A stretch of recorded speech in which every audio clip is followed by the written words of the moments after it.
मुझे लगता है कि सोशल वर्क हर वो काम है कि अगर हम किसी एक भी इंसान की मदद कर पाए तो उसे सोशल वर्क कहा जाएगा।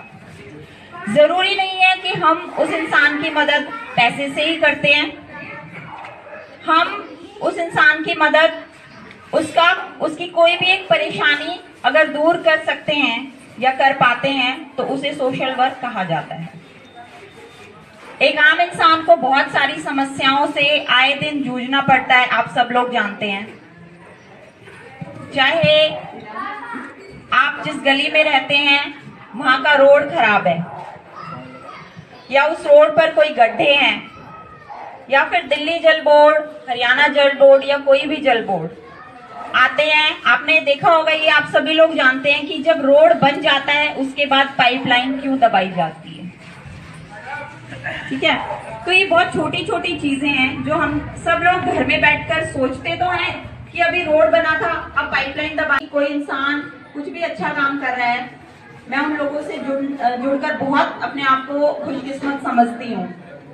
और मैं जब इन सारी परेशानियों को देख देख कर खुद बहुत ज्यादा परेशान हो गई, तब मैंने ये कदम उठाया और मैंने ट्विटर के माध्यम से, आप सब लोग ज्यादातर लोग जुड़े हैं ट्विटर फेसबुक से, मैं चाहती हूँ कि सोशल मीडिया का इस्तेमाल केवल फ्रेंड्स बनाने के लिए या अपनी फोटोज शेयर करने के लिए, उन पे कमेंट और लाइक्स के लिए ही इस्तेमाल ना करें।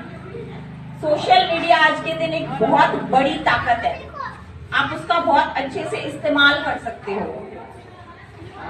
मैंने जो मुहिम नजफगढ़ के लिए शुरू की, मैं नजफगढ़ इसलिए बोल रही हूँ क्योंकि मैंने यहाँ जन्म लिया है, और जब जो इंसान जहाँ जन्म लेता है वहां के हर चीज से वो वाकिफ होता है, उसकी गली मोहल्ले हर परेशानी से उसको पता होता है।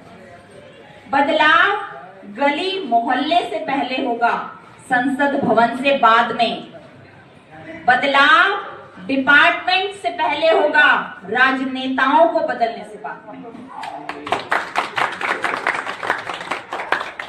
तो जब मुझे ये चीजें समझ में आई और मुझे ये आप लोगों को जानने की जरूरत है कि आप वोट देते हो। बहुत सारे लोगों को ये नहीं पता कि हमारे एरिया का निगम पार्षद कौन है और निगम पार्षद के कार्य क्या हैं, विधायक के कार्य क्या हैं। मुझे लगता है कि सोशल मीडिया का इस्तेमाल करके अपना समय उन बेकार की चीजों में लगाने की बजाय अगर आप रोज का 20 मिनट भी सिर्फ ये ढूंढने में लगाएंगे कि एक निगम पार्षद के काम क्या होते हैं। आपने वोट दिया है, आप जानते भी नहीं है आपके एरिया कौन है यहाँ का निगम पार्षद, जानते हैं? धर्मपुरा के निगम पार्षद को जानते हैं आप लोग? अंकल जी जानते हैं, लेकिन बाकी लोग जानना जरूरी है। जब हम जानेंगे तभी हम अपनी समस्याएं उनको बता पाएंगे, और जब हम अपनी समस्या उनको बताएंगे, 10 समस्या बताओगे तो 2 समस्याएं हल होंगी, वो भी 10 बार जाने से। ठीक है, तो मैं सिर्फ इस बात को ज्यादा आगे नहीं बढ़ाकर मैं सिर्फ यही कहूंगी कि मैं जो काम कर रही हूँ, मैं खुद एक आम इंसान हूँ, और एक आम इंसान की जो प्रॉब्लम्स है, परेशानियां हैं, उसको डिपार्टमेंट तक पहुंचाने का एक माध्यम मैं आज बन चुकी हूँ। क्योंकि हर इंसान को ये नहीं पता कि अगर इस रोड पे गड्ढा है, हम साइड करके निकल जाते हैं, हम कभी उस गड्ढे को ठीक कराने के बारे में नहीं सोचते। हम टैक्स पे करते हैं, उस गड्ढे को ठीक कराने का हमारा हक है, लेकिन कहाँ करें उसकी शिकायत। तो ऐसे ही कुछ चीजों के साथ लोग मुझे बताते हैं हमारे यहाँ पे गड्ढा है, या दिल्ली जल बोर्ड लाइन डाल के गई थी। दिल्ली जल बोर्ड लाइन डालने के बाद दिल्ली जल बोर्ड का काम है भाई उस रोड को वापस ठीक करना। तो वो शिकायतें मैं करती हूँ। गड्ढे को ठीक कराने का काम पीडब्ल्यूडी का है, मेन रोड्स का, स्ट्रीट लाइट्स का, दिल्ली जल बोर्ड का, कूड़े की गाड़ियों का, और ये सारी शिकायतें मैं करती हूँ।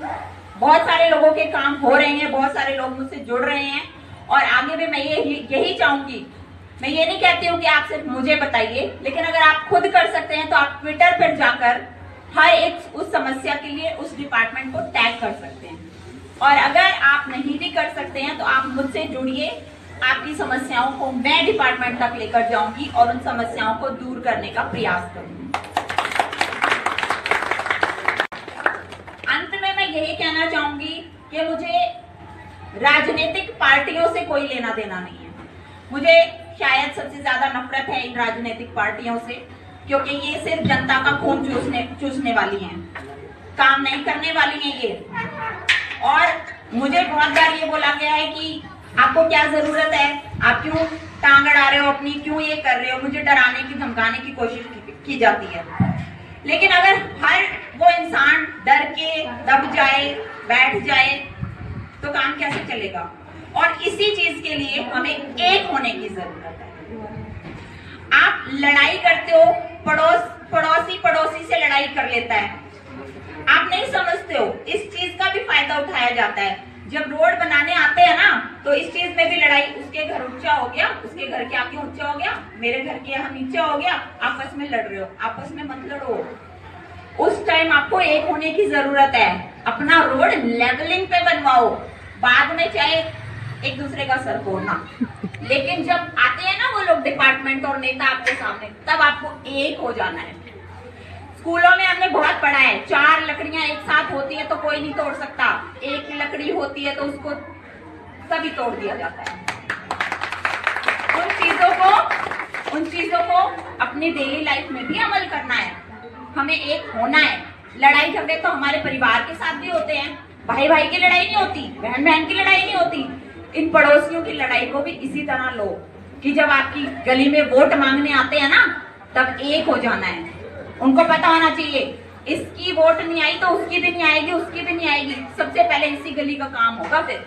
लेकिन अगर उनको ये पता चल गया इनके तो आपस में ही बचते रहते हैं, तो वो तो इस चीज का फायदा उठाएंगे। फूट डालो, शासन करो, यही चीज होती है। अभी मेरे पास पीछे एक केस आया था, कैर गांव से, नजफगढ़ का ही हिस्सा है, वहां पर किसी गली में स्ट्रीट लाइट की प्रॉब्लम थी। उस बंदे ने इतनी परेशानियों का सामना किया, उसने मुझे भी किया, मैंने भी स्ट्रीट लाइट के लिए कंप्लेंट डाली, वो निगम पार्षद के ऑफिस में भी गया, विधायक के ऑफिस में। उसको पता है क्या सुनने को मिला? अभी तो स्ट्रीट लाइट खत्म हो गई है, दिवाली के टाइम पे देखेंगे आएगी तो। अच्छा, तो मैं सिर्फ यही चाहती हूँ कि जब वो आपके घर के आगे वोट मांगने आए ना, उनको यही कहना अभी तो वोट नहीं है, 5 साल बाद आए, आना, देखेंगे, सोचेंगे देनी है कि नहीं देनी है। ठीक है, तो ये चीजें जरूरी है। और मैं पहले भी नहीं डरती थी, मैं आज भी नहीं डरती हूँ, मैं आगे भी नहीं डरूंगी, लेकिन अब मैं ज्यादा मजबूत हो गई हूँ क्योंकि मेरे साथ लोग जुड़ने लगे हैं। ये मेरी ताकत है, ये एकता है। और उन सभी लोगों के लिए मैं 2 पंक्तियां अब आखिर में कहना चाहती हूँ। मैं नजफगढ़ की बेटी हूँ कि हरगिज डर नहीं सकती, मुझे मालूम है मरने से पहले मर नहीं सकती। वो बैठे कुर्सियों पर बेवजह जो अकड़ दिखाते हैं, उन्हें मर जाऊंगी हरगिज नमन मैं कर नहीं सकती। तो हमें किसी के आगे झुकने की जरूरत नहीं है, अगर हम एक हैं तो वो हमारे आगे झुकेंगे। इस चीज को समझने की जरूरत है। धन्यवाद।